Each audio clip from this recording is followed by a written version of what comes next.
Friends, ఇప్పుడే అందిన వార్త. తెలంగాణకు కొత్త సీఎం రేవంత్ రెడ్డికి భిక్షాక్ అంటూ లేటెస్ట్ అప్డేట్ అయితే రావడం జరిగిందండి. సో ఆ వివరాలు ఏంటనేది కూడా వీడియోలో తెలుసుకుందాం.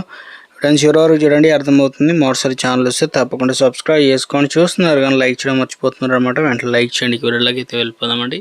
ముఖ్యమంత్రి పదవి అంటే ఎవరికి ఇష్టం ఉండదు చెప్పండి. ప్రతి రాజకీయ నేత సీఎం కావాలని కోరుకుంటారు కదా. ఇక గ్రాండ్ ఓల్డ్ పార్టీ కాంగ్రెస్లో అయితే గల్లీ లీడర్ కూడా సీఎం పోస్ట్కు అర్హుడే ఉన్నట్టుగా ఉంటుంది అన్నమాట పరిస్థితి. తెలంగాణలో సీఎంగా రేవంత్ రెడ్డి కొనసాగుతున్న ఆ పోస్ట్పై లెక్కలేనంత మందికి గురి పెడుతూనే ఉన్నారు. కాంగ్రెస్ పార్టీ అంటేనే టాప్ పోస్టులు ఆశిస్తూ సాగేటువంటి నేతల సంఖ్య అంతాడంతా ఉంటుందన్నమాట. తాజాగా ఈ జాబితాలో జడ్చర్ల ఎమ్మెల్యే అనిరుద్ధన్ రెడ్డి కూడా చేరిపోయారనమాట. యూట్యూబ్ ఛానల్కి ఇచ్చినటువంటి ఇంటర్వ్యూలో ఆయన తన మనసులోని మాటలను బయటపెట్టారు. ప్రస్తుత సీఎంగా ఉన్న రేవంత్ రెడ్డి 10 ఏళ్ల పాటు సీఎం కొనసాగుతారని చెప్పిన అనిరుద్ధన్, ఆ తర్వాత ఆ పోస్ట్ కోసం ఎవరు ఒకరు ముందుకు రావాల్సిందే కదా అంటూ ఆసక్తికర వ్యాఖ్యలు చేశారు.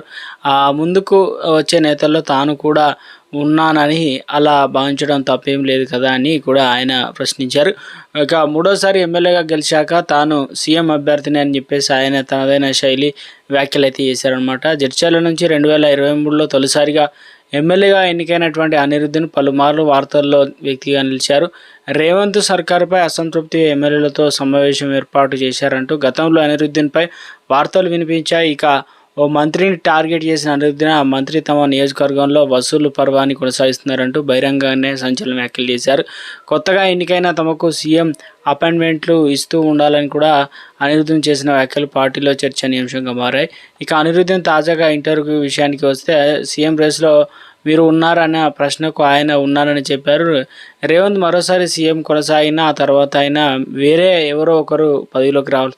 సో మొత్తానికి అయితే రాష్ట్ర రాజకీయంలో హాట్ టాపిక్గా మారింది. ఎందుకంటే ఇటీవల కాలంలోనే కీలక నేతలు పార్టీ వీడుతున్నారు. ఇప్పుడు పార్టీకి సైతం కీలక నేతలు అసెంబ్లీ సాక్షిగా కూడా ఏదైతే ఎమ్మెల్యేలు గెలవడం వల్ల సీఎం గెలిచారని చెప్పడం ఇప్పుడు రాష్ట్రంలో ఇక మరొక ఎమ్మెల్యే సైతం సీఎం పోస్టుకు తాను కూడా అర్హుడు అనే విధంగా చెప్పడం రాష్ట్ర రాజకీయాల్లో సంచలనంగా మారిందనమాట.